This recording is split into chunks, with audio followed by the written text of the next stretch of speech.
So, Emma, what are we talking about today? We're re-going over old topics for the summer. Just so people know, we'll be busy running around after the kids. So instead of trying to do recording lots of new podcasts, we're going to listen to some old podcasts and then add in, so don't worry, it's not just the same, add in like how it's different now or how it's the same, that kind of thing. Is that a good summary? Not too jibber-jabbery? Probably. I'll probably cut all that out. We'll go over it again in a minute. Welcome back to our little parenting show. You join us, the chaotic Crippen couple, on this warm summer night for this special summer season in the imaginary blanket fort. It's time to unwind, take a break from the crying. That could be you or the baby. Or the screaming also could be you or the baby. And join in with our honest chat about parenting life as we do a craft activity. We're your co-hosts for today. Generally, normally. Yeah, nothing's changed.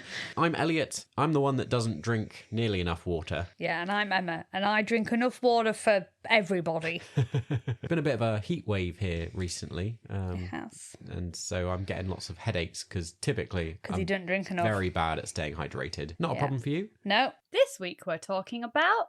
Blah, blah, blah, blah, blah, blah.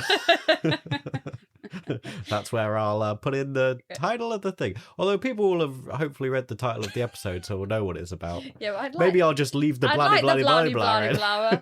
I like that. That's my favourite episode. Right, well, let's get on with the episode. Here we go. We're going back in time.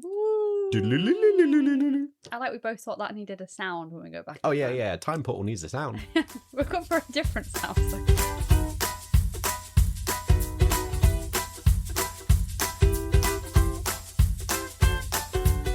Keep swimming through that mountain of Lego and let's get chatting about the summer holidays, about family holidays, about travelling. Yeah. There's quite a lot to get involved with here. I should have maybe broken it down into multiple episodes, but hey-ho, that's it. I've done it now. I'm sure at a later date we can revisit if we feel like we haven't done something fully, given something fully justice. Is that a phrase? Fully justice. The justice it deserves. Yeah. If you're listening to this when it comes out, well, even that probably is not true, actually. At the time of recording, yes. We're in the first week of the summer holidays, and so this seemed like a good topic to kind of cover. And I recognise that, not everyone goes away during the summer holidays. That's perfectly fine. We're not actually this year. We're not going away. So shall we start with, I thought, kind of travel first, and then move on to like the actual parenting when you're on holiday, considering that kind of is the chronological order of what happens. You normally travel to get there. Travel to get somewhere, don't you? That's a good point. If you've a regular listener, you will know Lily's not a good. I mean, Lily's not a good traveller all round, I would say. In general, not a good traveller. But I'd say the car's her least favourite, realistically, now. Yeah. It's a challenge. Yeah. Definitely. We'll come to some stories about that in a second. And then, of course, like train, we've tried doing some trains and some long train trips because, again, we were trying to avoid the car because we struggle so much.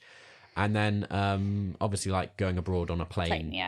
We've not tried boats, I don't think. No, Have we been anywhere on a boat? We haven't tried boats. No. Are there any other means of transport?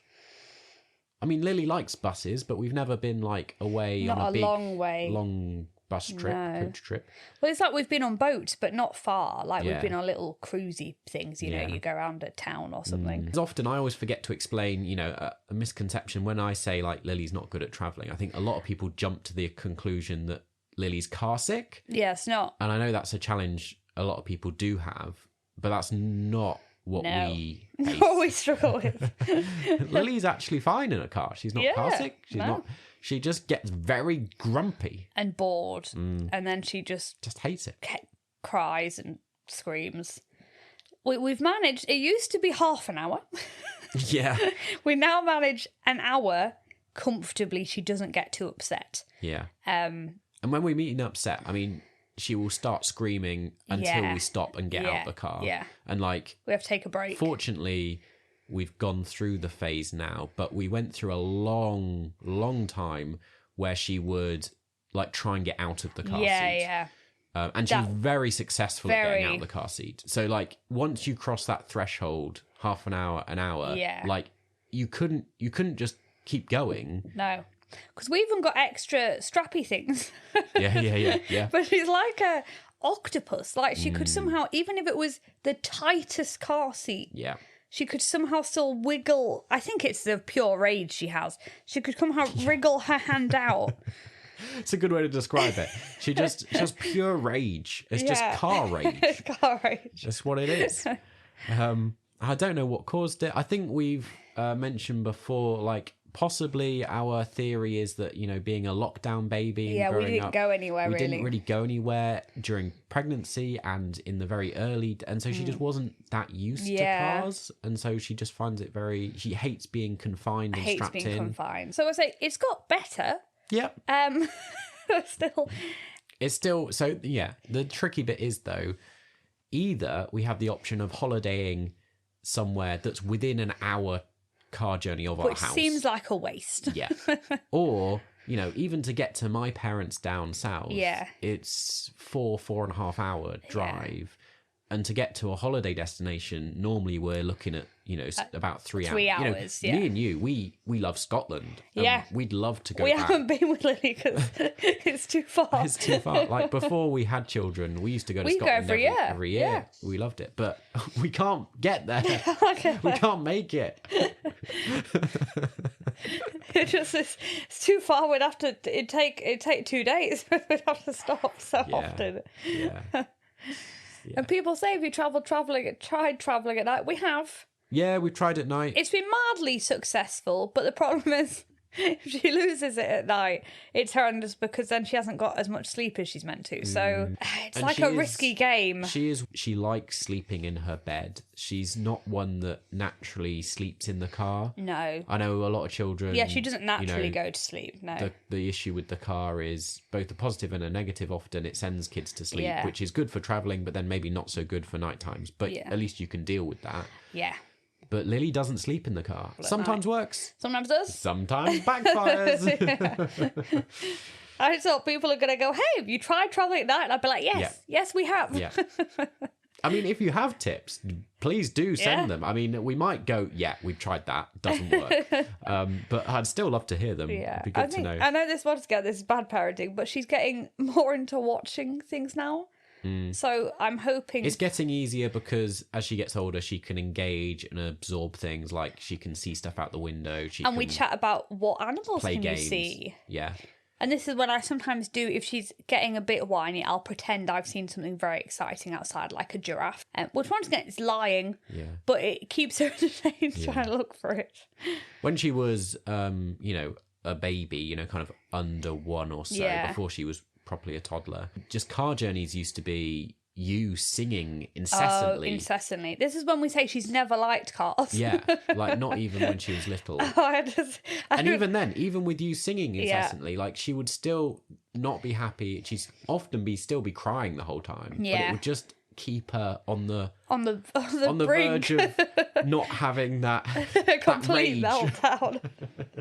Yeah, I remember at the end I'd think I was going to go crazy. You know, you think something so much, you go, I don't even know if these are the words anymore. Like, I think I'm losing it. I can't keep singing. But there'd be certain songs that seem to comfort her more, so you just keep going with them. Yeah. You can maybe understand now why we've called this episode Travel Nightmares. Because I think I think it might make people feel better. Yeah. I think one of the big, you know, the huge challenges for us in terms of holidays is this travel element. Just getting to where we're going. To where you want to go. Is a massive problem for us. Yeah. Before we move on to the other modes of transport, you know, one of the tips we had, I think we found maybe on TikTok. Yes. Maybe someone sent it to us. I can't remember, but has been mildly successful, is having presents. So we wrap up gifts for her to open, like, every 15 minutes in the car. We don't just waste money. We generally wrap up toys that she hasn't seen for a while. Again, if you've listened to any of our past episodes, you'll know, you know, in terms of consumerism and eco stuff. Well, we're not made of money. Yeah, and literally money. We're kind of keen to not Lily does have a lot of toys, but we do try and it's like reduce... one of my jobs today. I'm going to go downstairs and just try and go through and get rid of some. So yeah, I tend to go and wrap up presents, often ones that have been in the cupboard and haven't been on rotation for a while, kind of maybe a bit fresher, and I wrap them up in wrapping paper. Yeah. And then in the car we can hand a gift so you can unwrap. And we'll often put 2 new items. Normally it's like a colouring book because that's cheap. Yeah. Just so she has the element of it could be. Yeah. Thing. Yeah. And that's been mildly successful. Again, it wouldn't have worked as a baby, but now she's a toddler. Yeah. It does work better. Yeah. And that's how we can get up to an hour. Yes. I mean, the number of presents we need, if we're trying to get, on a 3-4 hour journey, you're giving her a present every 10-15 minutes. She keeps going, can we another one now? And you sat there like, these are going to last the whole journey. Whole journey. Just play with what you've got, please. She didn't do too bad when we went to Wales, so this was our recent holiday. But we stopped off somewhere, didn't we, for quite a while? Yeah. We'll come back to that. We'll get to that. We'll talk about that holiday a bit more in depth in a minute. But yeah, having a break's pretty good in the middle. So what we often do now, if we're visiting friends, we try and find a touristy location halfway to spend maybe most of the day. Yeah, like 2-3 hours. We'll do an hour and a half drive to get there, then spend 3-4 hours at a tourist attraction, and then do the rest of the journey. Yeah. But that does work. So if you have a similar toddler to us, try and find... This is quite middle class, but we're National Trust members, so any National Trust place, handy. Yeah, it's pretty good. We've also been to train museum things halfway to places. Yeah, or just soft play centres. Or just soft play, yeah. Or even just a pub for lunch. Yeah. Can be quite a good distraction if you spend long enough there. Yeah. I suppose with all travelling, but particularly in the car, just stocking up massively on snacks and drinks. Yeah, snacks and drinks. Normally I have a huge bag with us. Yeah. That's okay, well, and then... So some of the other things we've tried is doing a train journey, because then that avoids the need to be in the car, which has been mildly successful. She doesn't have to be strapped in. And she likes train. Weirdly enough, I think part of it's because she likes Thomas.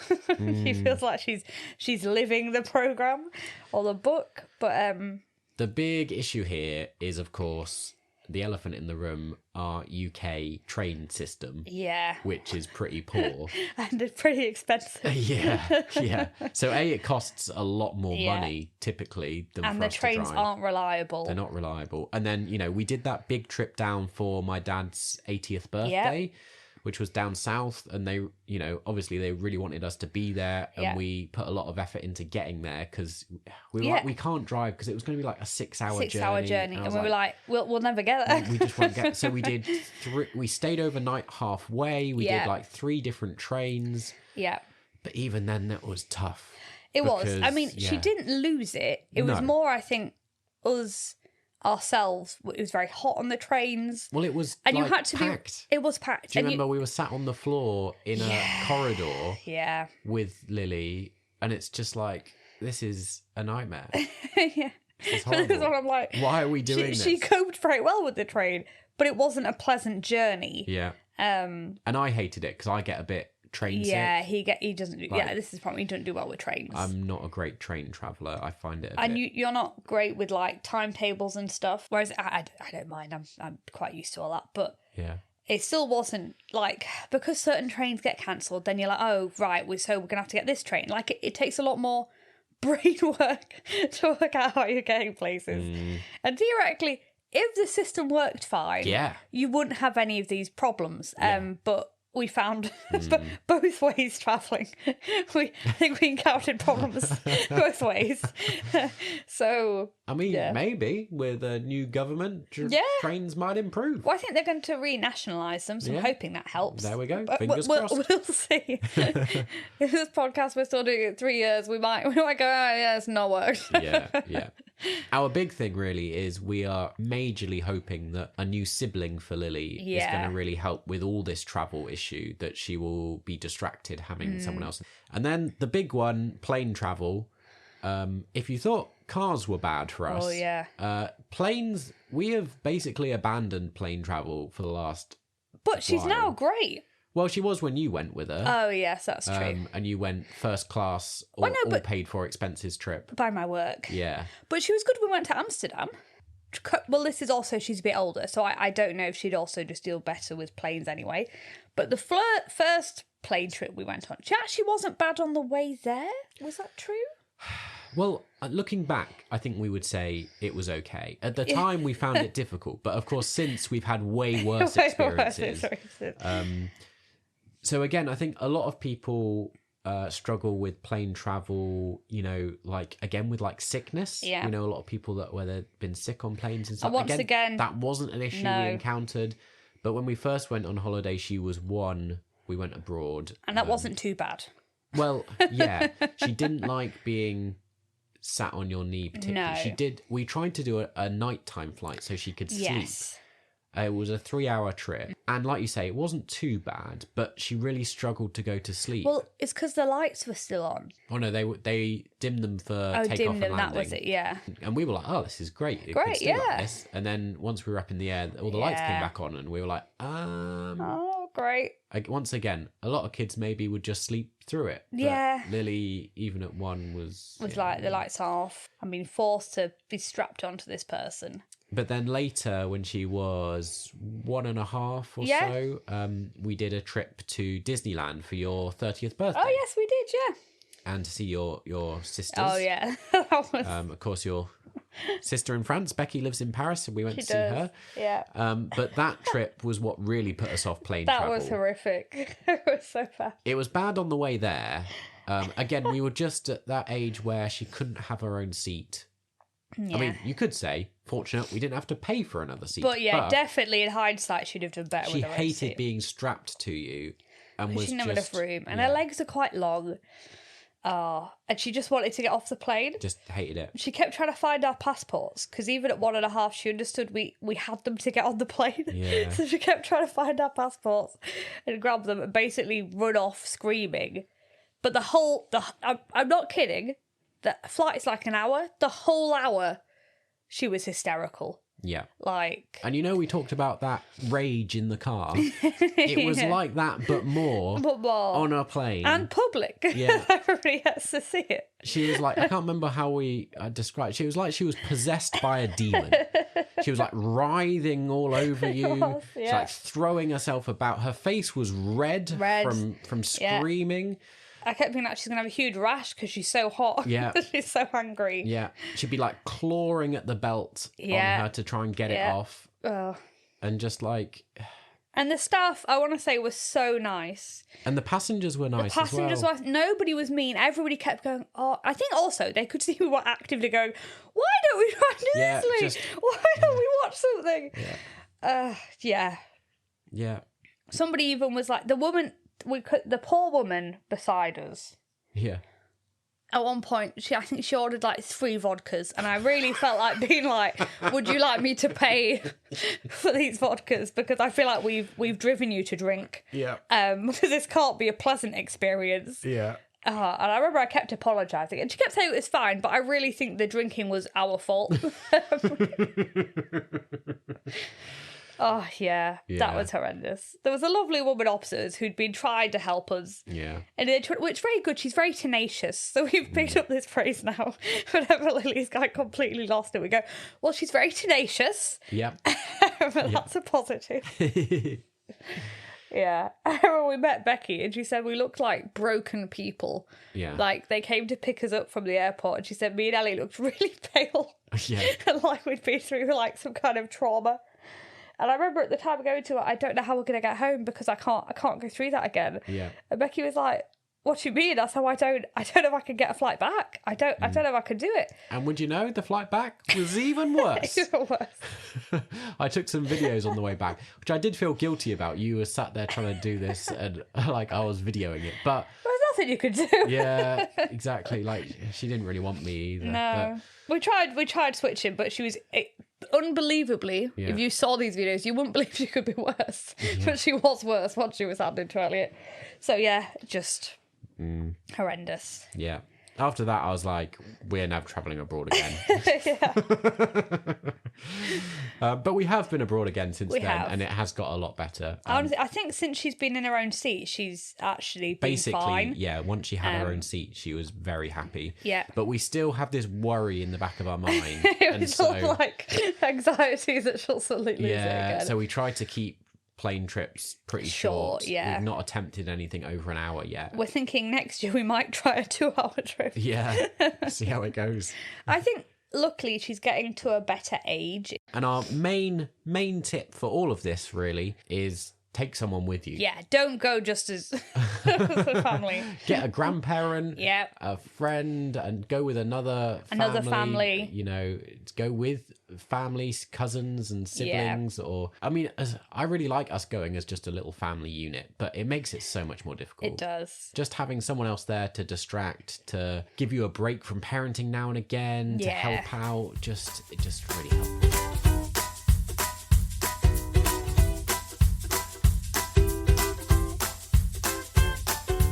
Could be like a quiz. What was the first holiday we did? Can you remember? I think we went to... It's difficult to define sometimes. Bakewell? Yeah, that's it. So that was around 6 weeks when Lily was 6 weeks old. Yeah, she was little. Was very early on. When Lily was about a year, we went to Crete, which again we've covered a little bit in another episode when we talked about potty training, because that was just when we were getting... fully potty trained. Fully potty trained, yeah. If you don't know, we did very early potty training. And then about half a year later, in kind of the January of the following year, so I suppose not summer holidays, but it was a big trip for us. We did a Disneyland trip. We did, yeah. And then in the summer that year, when Lily was just turned 2, we did a couple of things, I think. Earlier in the summer, we did a trip with my parents to Blackpool. Yes, we did, yeah. Which one where we did a long train journey. We did. To get there. And that wasn't too bad, actually, the train to Blackpool. Well, it's not as far as we went down south, was it? Yeah. The big one there was we had the experience of doing a British holiday. Therefore, it was terribly wet. It was really bad weather, very windy, very rainy. To the people who don't know, it's a seaside town. So our main reason for being there, we couldn't really do a beach holiday in the wet. That's what it's like in the UK. She liked the funny arcadey bits though. Yeah. Then we come to this year where Lily's 3. And it's been a bit more toned down this year. We've done one family trip to Conway in North Wales, and we drove there. And we've not really done anything else. We've done a little bit of camping in the garden. Yeah, camping in the garden. But that's about it. Yeah, we have no plans for the rest of this year to go anywhere. We're hoping next year it's going to be Elliot's 30th. So we've booked it's more like it's another British holiday. And maybe we'll try and go abroad properly, but we'll see when we get there how we're all doing. I think kind of unpopular opinion probably is that we are pretty strict at sticking to like schedules and structures. That's even true. When we're away. Yeah. So like to some extent rules go out the window, but definitely to do with food. Yeah. So I was talking to one of my friends recently and she said how she was talking to one of her friends. They're like, oh, yeah, it's been terrible. My kids had like 2 ice creams this week while we've been on holiday. And like, she looked at me and she was like, yeah, that was like every day. And I said, oh, multiple times a day. Like when we're on holiday, I really, because they're in a new place, I'm like, it's a holiday. I don't care if you want to have an ice cream, 3-4 times a day. It's holiday. I'm not going to say you have to eat certain things But with regards to like schedule, we are quite strict because she gets quite grumpy if she's not on her schedule. Lily's always been quite a routine orientated child and doesn't really do well being taken out of that. But we're both quite routine orientated people. We are. It's true. We're not spontaneous. We're not exciting. We stick to our boring lives. We like our routines. Yeah. So we don't really flex on things like nap times and bedtime, like the general meal times and structure of the day. Yeah. Like we try to keep, even when we move into like different time zones abroad. Yeah, we try and keep on British time. We basically stay on British time. That is true because my sister thought it was really this is shout out to Becky.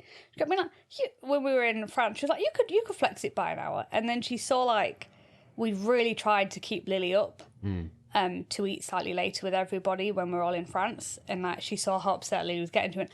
I see why you kind of just stick to it. I was like, yeah, because she wasn't badly behaved, but she was just crying, like just sat sobbing because she wanted to go to bed.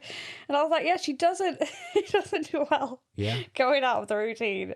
And I think it's hard sometimes because other kids are fine. Yeah. And it's hard for people to understand. But when you go, no, she has to. Like, she's really thinged about going to bed at a certain time. And holidays can be quite, exhausting. Just because, you're in a new place. There's so much stimulation. You're doing stuff all day. There's a temptation, to just go out and pack every day that you're away with activities and make the most of it. But it can make your life miserable. Yeah.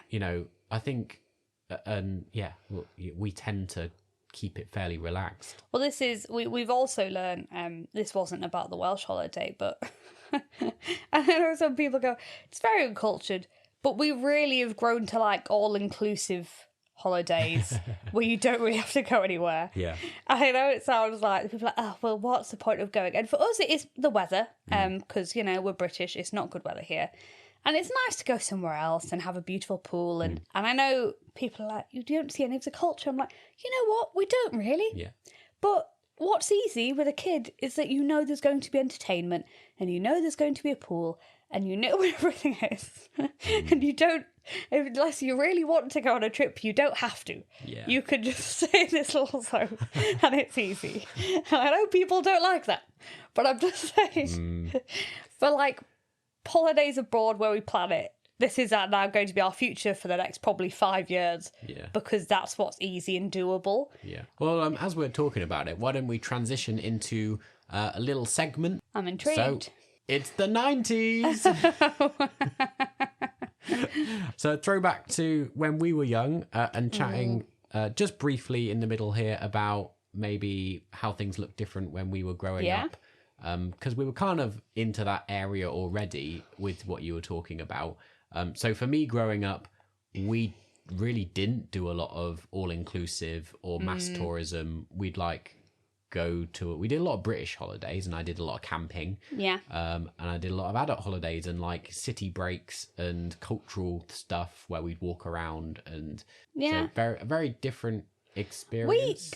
Well, we didn't have much money, so we used to often go caravanning in Wales, so you could go to a caravan park. And as a kid, it was still excellent. So this one, I know people are like, we want to do all these ambitious things, but as a child, going on any holiday is just fun. Yeah, definitely. Makes memories. Yeah, so we would just go to holidays in Wales. If anyone knows, I don't know if they exist anymore, it was like Bradley Bears, and we'd go to different Bradley Bear locations. Yeah.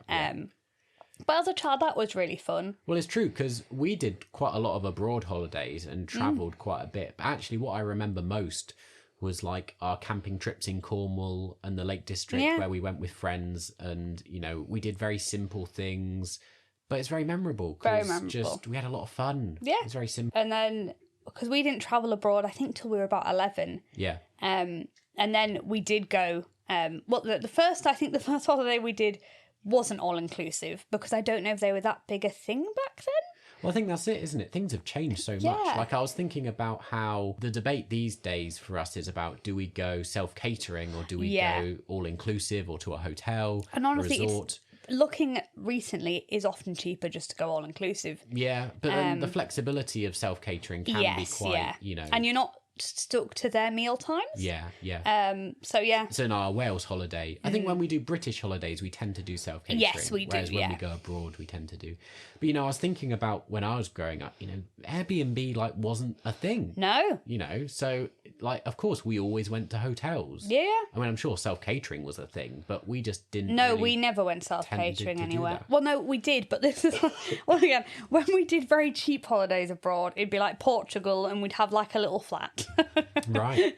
And you'd but I think we only did that once and then we kind of discovered all-inclusive. We all learnt to pack very small. Oh yeah, this was on my so most of the time I can travel just with hand luggage. So it was a big adjustment when we had Lily You're like, oh my goodness, we've got so much stuff to bring. It is crazy, isn't it? When you have kids, the amount of stuff there is to take. Because their clothes aren't that big. Yeah. And it's getting easier now. I mean, once we have the next one, it'll be a whole load of stuff again. But she's got to the age now where it's not too bad. Yeah. But it's still just... We always struggle with this. I mean, me growing up, my parents and my family, we do not do things by halves. No. They pack the kitchen sink. Yeah, they pack everything you could ever need. So, like, I'm really not used to packing light. No. So it's... And to be fair, my excuse is that I'm big. You are big. Lily and Emma are quite small. Like, your leggings, for example, you roll up and they become like the size of a pair of socks. And I'm like, well, of course you can fit them in like hand luggage. If I try and fold my jeans up, they take up so much space. They're never going to be that little. Let alone like shoes and things. Just So normally we're going away and Lily and Emma have a hand luggage joint bag each. case. A joint case and 2 hand luggage bags. And normally. Like they have less stuff than just me. Yeah. This is one of the things where I prefer like car trips. One of the challenges of train travel is you do have to pack, very economically. With the car, you can just shove a load of stuff in. Yeah, it's true. And like you say, when they're young babies, there's so much stuff. Like just trying to fit pushchairs and prams, or even like all the nappies in. Yeah. Because you don't know often where the shop will be, what size, so you kind of have to take nappies enough for a week. And when they're little, that's a lot of nappies. And I think one of the things that has changed since the 90s, it seems to me anyway, is like planes used to like give you quite a lot of allowance for baggage, and you got, the overhead lockers and stuff included. Nowadays, they're like cutting down on it. They're like, you can't bring anything with you. You have to pay for it. If you want to take a bit of a bigger, not a suitcase, a bigger bag into hand luggage, they're like, got to pay for that. Yeah. So while we're in the 90s, I have a question for you. Oh. I'm intrigued how it worked, like just traveling and holidays with like 4 of you. Yeah. Like, did you do long road trips with all like 4 of you? Like, how did you get anywhere? I will say, we didn't have much money. I remember often it would be a very long bus ride from like the airport to wherever we were staying. Oh, right. And like, because it would be one of those that whichever company we'd gone with, we went with like Monarch and these funny old companies that I don't use anymore. And they like stop at all these hotels.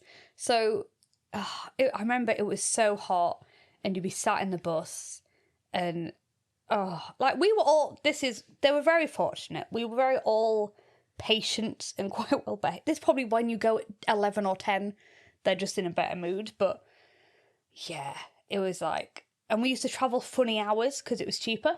Yeah. So I'd say maybe the main thing was expense because there's 4 of you. So we'd always be travelling funny hours and we'd always be getting very long bus journeys to wherever we were going. I remember we'd all be like, oh God, now we've got to go on the bus. It's going to be like 3 hours. It might not have been 3 hours. This might be my young mind making it more. But it was hot and it was long. But it was a very different dynamic, I presume, that, what, like, did you play games and stuff? Like, there was 4 of you, and like it's quite a big family unit, really, of you all going places. And it was good fun in that so we had a lot of independence because obviously you can't all fit in one room.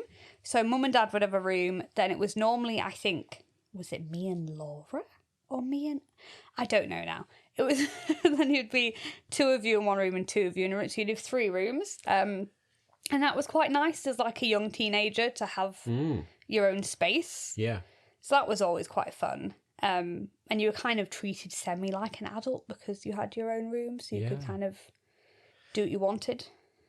It's just so different for me because obviously being an only child, like my main memories of like traveling and holidays and stuff are kind of entertaining myself on long trips. It's when I talk about car games and he's like, what do you mean car games? And I'm like, and I like introduced you like the alphabet game and see which have to say an animal beginning with different letters. Yeah. Whereas our car journeys, it would be my mum and dad listening to Radio 4 and the news or something, and I'd be sat in the back with like my portable CD player listening to like Harry Potter audio books. Yeah. Or later on, I think I had a portable DVD player with like a little folding See, this shows screen. you were quite fancy. We didn't have those things. Yeah, I know, because there's only 2.5 years between us. They definitely would have been around at the same time. Again, it was like, I don't know, early teens. And I remember eventually getting a portable CD player, but it wasn't as fun because it was more like a community event in the car. Mum and Dad would often put on, this is when we're once again the 90s, they'd put on CDs. So this is how like we'd all just sing along to Meatloaf or ABBA or, you know, the Carpenters or something. Whereas I'd be watching like Star Wars prequels on my little screen, just sat by myself with my headphones in. It's true. So like, you know, fast forwarding, we're out of the 90s now, back into current day. Yeah. We have Disney CDs that in the car that for a while but like these days. We just put Spotify on my phone, don't we? We just use Spotify. Like we don't need CDs anymore. But yeah, we still listen to Disney songs and things and on long journeys. And that's something we do to try and keep Lily entertained. Yeah. So yeah, I suspect Lily's growing up and experience will be more similar to yours than it will be to mine. But I think that's because it has my influence. So I'm like, let's listen to some songs. Let's play a game. Go on. Yeah. So back into what we were talking about around parenting when you are away. It's interesting, isn't it? I wonder what other people do on holidays. You know what? Like, I think we have very similar patterns of, I don't know whether it's just because we're, you know, a bit middle class, but, you know, when we're abroad, we do a lot of beach stuff and just sit and enjoy and swim and things. And we'll maybe do like 2 trips total the whole time. Little excursions. Yeah, sometimes a boat trip and sometimes like where you go to the old town or something. Yeah. You can tell we often go to like Greek and Spanish islands and things. So, you know, you get the idea. And then UK holidays, you know, we do all the like typical National Trust, English heritage, like gardens and I mean, if there's a beach, places. we normally go to the beach. Just the weather's not normally great. Not normally great, no. Like a UK beach holiday. In Wales, we had to really go, right, these 2 days, it was the first 2 days, it's going to be sunny. Yeah. So we need to go to the beach these 2 days. Today. This is it. It's our only chance. We've only just got here, but we need to go to the beach. We don't care if you don't want to go. We are going. Yeah. But the weather wasn't actually too bad for it being Wales. We did okay. We did quite well. As things go. Yeah. So yeah, and I suppose the other thing that comes with all those touristy places is they often do cost quite a bit of money to go in, particularly if you're not members or if it's like an independent place or you know, whatever it is, a museum or something. And then having a toddler with us, like often you'll have spent all that money and you'll spend like half an hour, maybe 2 hours tops. 2 hours tops, yeah. 2 hours is pretty good. yeah. And they're getting sick of it and want to go, or it's getting near food time. Yeah. It's like, well, I suppose we're leaving now. Yeah, like with Conway Castle, it was quite expensive. For most people, I'm sure you could make... There's quite a lot to do there. Probably 3 hours out of it. Yeah. I think we were there for an hour. Yeah. And we arrived early because, you know, we're up early. Yeah. And so therefore we got into it early and then we're basically leaving just as everyone else is arriving. I mean, it is good. You miss a lot of crowds, but I don't think they had a cafe either, which is one of the reasons we quite like National Trust places. Is that extends the day because you can go to the cafe and then come back out and have a look at things. Yeah. Whereas at that point we're like, well, we need to find food now because you know it's toddler time. It's like 11:30. It's lunchtime. So I mean, that is the advantage. You know, one of the things we do nearly always do on holidays is, as you already said, aquariums. Yeah. But also zoos. Yeah. Lily loves animals, so trying to find a zoo is always a great idea. And they typically have cafes and things. Yeah. So we can spend quite a lot of time there. So they feel worth it. Zoos are terribly expensive. Just normally have to have a sit down after looking at those prices. Oh. Honestly, some of them are the price of Disneyland. Like I don't know. Like, and I know people are like, well, Disneyland's overpriced. I'm like, yeah, but that's kind of my point. I almost see that as it's quite a pricey thing going to Disneyland. And I get you've got to feed all the animals and everything. I do understand, but I feel like when we were young, zoos were not that expensive. And it might be they can keep them as in good conditions. I don't know. Yeah. But they are very expensive to go to a zoo now. Yeah. Shout out, though, we went to the Welsh Mountain Zoo. Yeah, very good. And that was reasonable. And it was a great little zoo. Pretty big as well. Yeah. So, shout out, if you ever go to Conway or that area, there's a good zoo around there. We now kind of base holidays around where are the zoos. Oh, we do, yeah. So we're like, rather than looking for a destination, we're like, where has a zoo? Where has a zoo or a big aquarium which that we is could how go? we ended up in Blackpool, if you're It wondering is. why we ended up in Blackpool.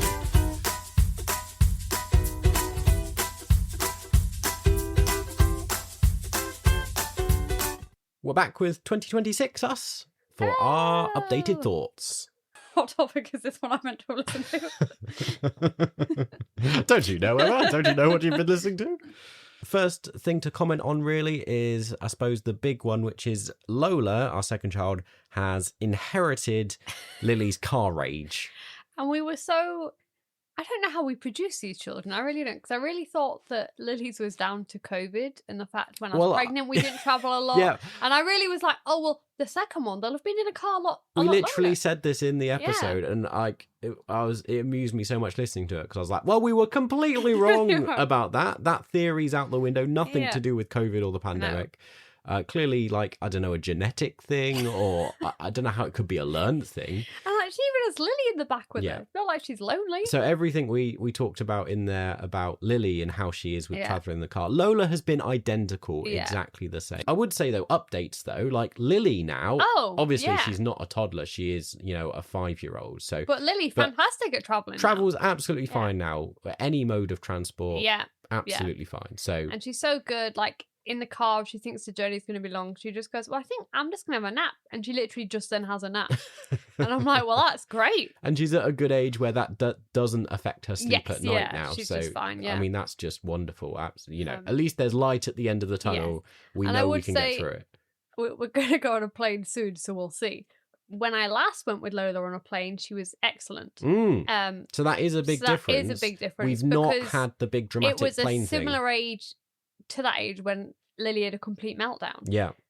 So I'm hoping that this bodes well and means that she will cope with this, unless she's horrendous on this flight. But last time she was very good both ways. Yeah. She only found it hard being in the queues. But I mean, everybody, even I find it hard sitting in the queue all that time. Yeah, I think this is going to be a difficult age, and this is probably a very similar age to when we had that difficult journey with Lily. So the problem is it's just before she's eligible to have her own seat. Yeah. So it means she will be sat on your lap again, but she's normally, big enough now. Normally people love it because they're cheaper, because they're sharing a seat. Yeah, we said this. But for our children, it's not worth it because they lose it. And we've still never made it to Scotland. I was thinking that the other day. I was like, oh, because I was telling Lily, you know, about Merida. Yeah.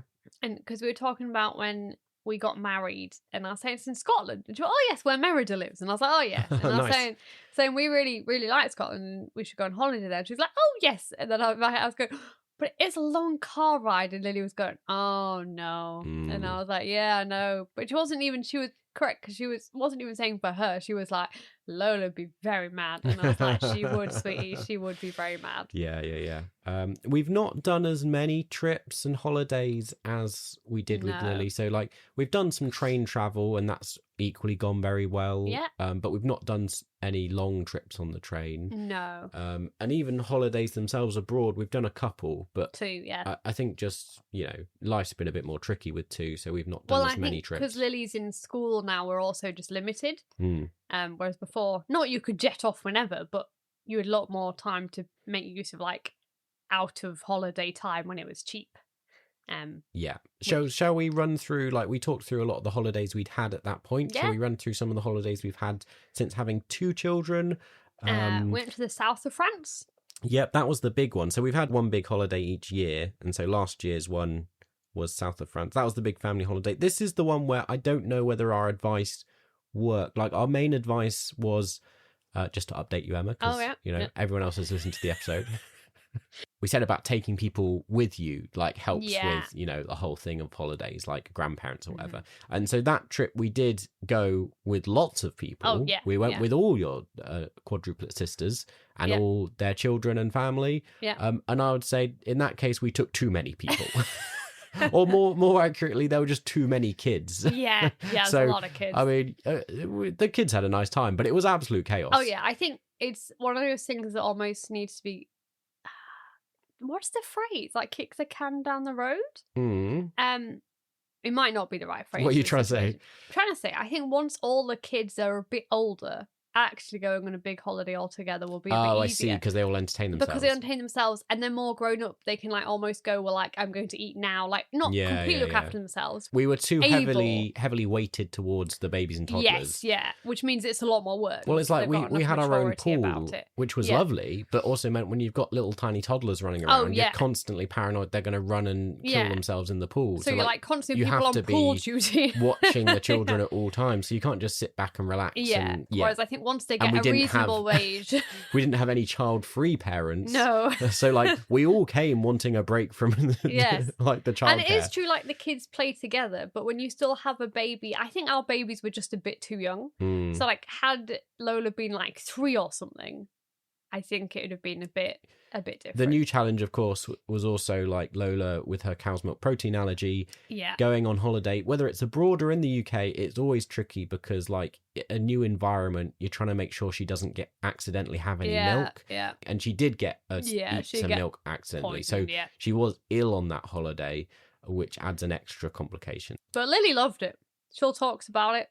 The other ones we've had, like we said, we've not had many. There was my birthday weekend where we went away boating. We went to a little cabin on a lake over across. It wasn't that far away. It was like Lancashire way. So that was nice. About an hour and a half from here. So, but that was nice little, more of a weekend than the full holiday. No, we want to go there again as well. But once again, I think still was a bit bigger so she could be sensible in a boat.